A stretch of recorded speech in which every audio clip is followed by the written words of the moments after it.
Crossing Borders Project conducted a workshop with 6 women in Aida Refugee Camp located in Bethlehem in 2007.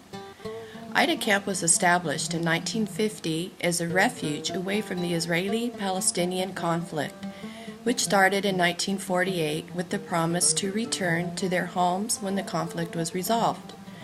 They were displaced and expelled by Israeli military forces during the 1948 and 1967 Arab-Israeli wars, in which 13,000 Palestinians were killed. Today, the families continue to wait for the promise of their return. The Palestinians first moved into tents, and then in 1951, the United Nations built temporary housing for the families. The homes started to crumble, and the residents started reconstruction within the camp. Today, the estimated population is 4,456, who live in a cramped space of 66,000 square meters. The homes are built one on top of the other without any space for expansion. 2/3 of all Palestinians are refugees and are the Arab inhabitants of historic Palestine, who started colonizing in the early 1800s.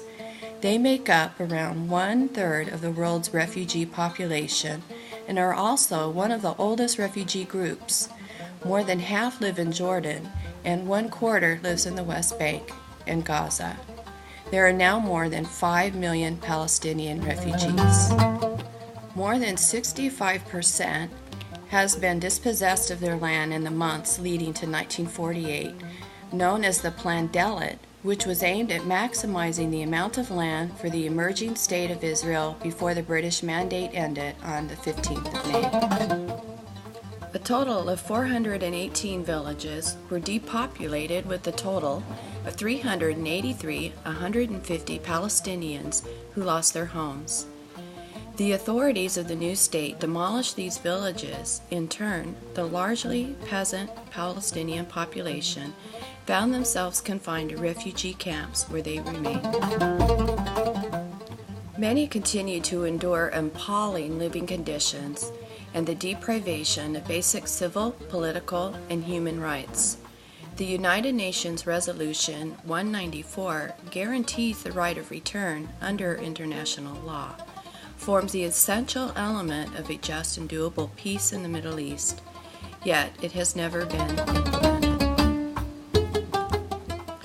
Now, it would be difficult for the Palestinian to return to their homes because the Jewish villages were built in the place of Arab villages. Hardly anyone remembers the names of the Arab villages because of the geography books no longer exist. Not only do the books not exist, the Arab villages are not there either, and they are likened to rocks crumbled to the ground. Today, because of the Israeli security wall and the building of settlements, 80% of the original Palestinian land has been confiscated, and that number continues to increase.